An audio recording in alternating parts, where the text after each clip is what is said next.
Fala galera ligada aqui no canal SST Online, como é que vocês estão? Eu sou o Léo, técnico de segurança do trabalho, e esse é mais um vídeo da nossa série Práticas do TST. É uma série de vídeos onde a gente aborda assuntos relacionados ao cotidiano dos profissionais da área de segurança do trabalho.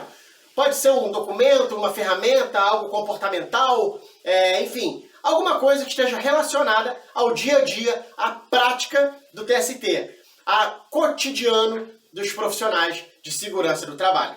Inclusive, a gente tem uma playlist no nosso canal do YouTube com todos os episódios que foram ao ar até agora. A gente já falou sobre DDS, a gente já falou sobre plano de ação, a gente já falou sobre as mudanças na NR5, da CIPA, que vão entrar em vigor a partir de janeiro. Tá tudo lá numa playlist organizada com todos os episódios da série Práticas do TST que foram ao ar até agora.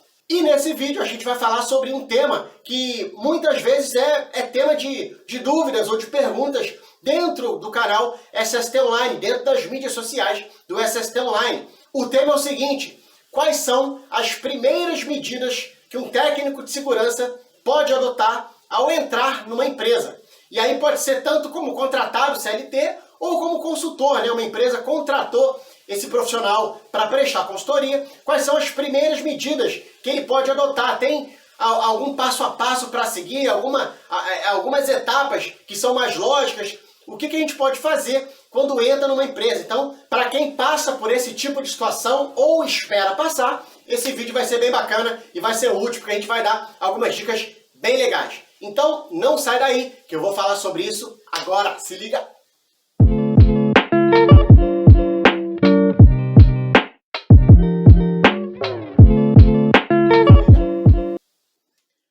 Bom, tem duas formas da gente direcionar esse assunto, certo? A primeira é para empresas que já têm alguma cultura de segurança do trabalho, já tem o mínimo, já tem alguma coisa relacionada às atividades de segurança do trabalho. E a outra forma é a gente apontar para empresas que não fazem absolutamente nada relacionado à segurança do trabalho. E essas empresas que não têm nada de segurança do trabalho, elas vêm cada vez mais buscando alguma coisa. Por quê? Porque elas vão precisar também atender ao e-social, atender aos eventos de segurança do trabalho no e-social. Então eu, que atuo na área de consultoria, tenho visto muitas pequenas empresas correndo atrás do básico para cumprir as exigências do e-social. Então as pequenas empresas estão correndo atrás de LTCAT e de PCMSO, para pelo menos conseguir ter as informações básicas que elas vão enviar nos eventos de segurança do trabalho no e-social. E nesse vídeo especificamente a gente vai falar do primeiro grupo de empresas, tá? Dos que já possuem o mínimo relacionado à segurança do trabalho, já tem alguma coisa de documentação, já fazem alguma coisa e buscaram um profissional para contribuir com a implementação de uma cultura de segurança do trabalho. Lembrando que a gente vai falar de algumas etapas aqui, mas eu quero frisar o seguinte: não é um passo a passo, não é um script, não é receita de bolo, como eu costumo dizer, certo?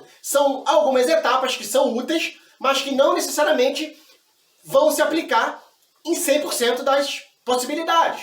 São etapas que funcionaram para mim, dentro das empresas que eu atuo. É claro que tem etapa que a gente pode criar subetapas dentro dela, porque exige um pouco mais de trabalho. Tem etapas que a gente pode pular, porque a realidade permite que a gente faça isso. Então o que eu quero dizer é o seguinte: não é um script, não é uma receita de bolo, mas serve como sugestão para que cada um pegue essas etapas, pegue essas ações e faça as adequações necessárias para que elas atendam a sua realidade. Beleza? Então, ratificando, não é uma receita de bolo, não é um passo a passo, é para tentar ajudar alguns profissionais que muitas vezes passam por essa situação. Estou dentro de uma empresa e agora o que eu vou fazer aqui? Certo? Então, vamos lá. Eu, Léo, particularmente, cheguei numa empresa. Qual é a primeira coisa que eu faço?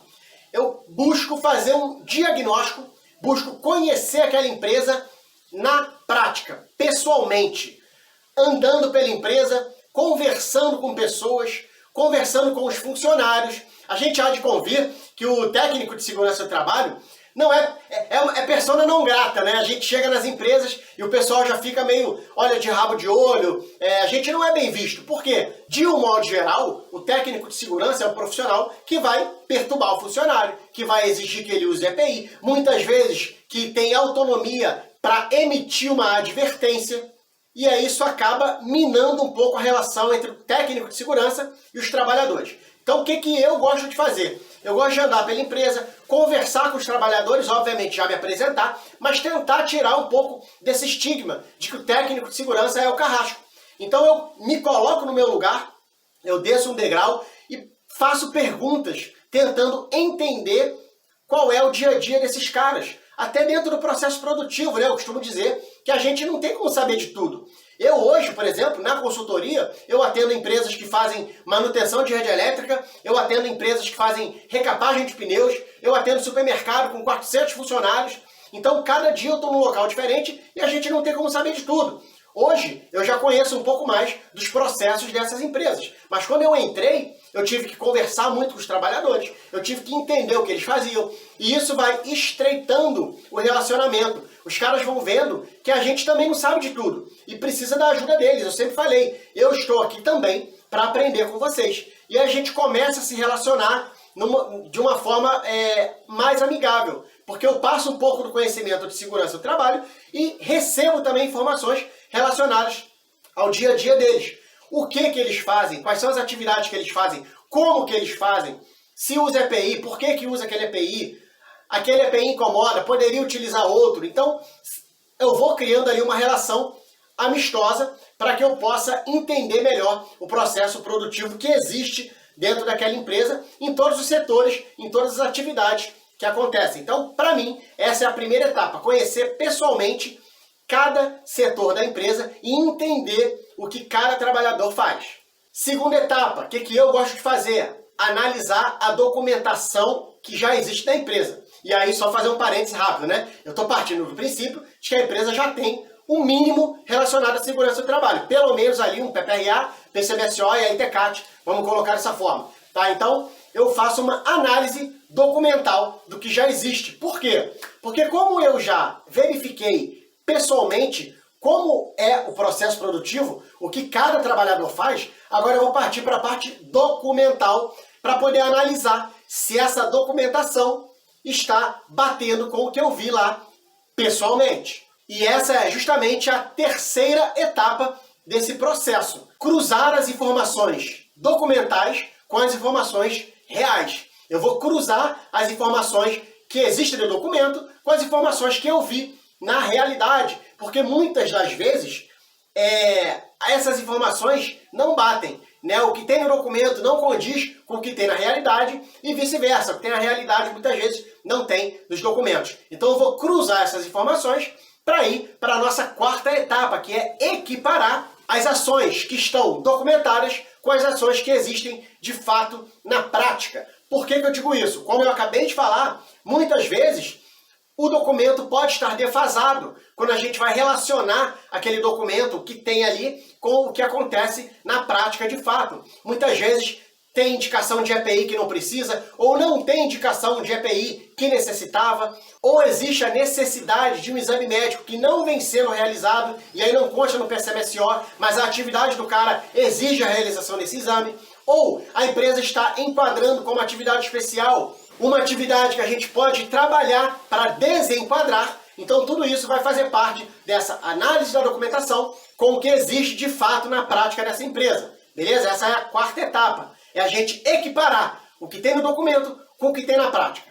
E a quinta etapa, a gente vai utilizar uma ferramenta que a gente já conhece bem, que é o ciclo PDCA, já que a gente já conheceu toda a parte produtiva da empresa pessoalmente e já sabe como que as coisas funcionam com relação à documentação, a gente vai, obviamente, criar um plano de ações, analisar o que pode ser feito, o que está ok, o que pode melhorar e colocar isso dentro de um plano de ações e trabalhar em cima do ciclo PDCA. Planejar, fazer, checar e agir. Ou seja, a gente vai alimentar esse ciclo e retroalimentar para sempre buscar a chamada melhoria contínua, que é o grande objetivo do PDCA e justamente da gestão de segurança do trabalho que a gente foi contratado para fazer naquela empresa. É óbvio que, como eu comentei lá no início do vídeo, não é um script, né? Não é uma receita de bolo.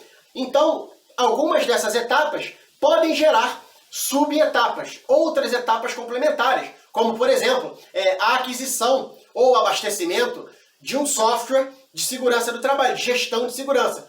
Obviamente que eu não vou citar nomes aqui, porque a gente tem hoje N softwares que vão atender todo tipo de empresa, cada um com a sua funcionalidade e basta você identificar qual que vai se adequar com a sua realidade. Mas em tempos de rede social, a gente normalmente vai tender a escolher um software que vai atender tanto a parte de gestão quanto a parte dos eventos de rede social. Muitas empresas, tanto cliente final como empresas de consultoria, já utilizam softwares há muito tempo. E isso facilita a gestão de segurança do trabalho. Para aquelas que não utilizam, a gente precisa tentar começar a se adequar a essa nova realidade.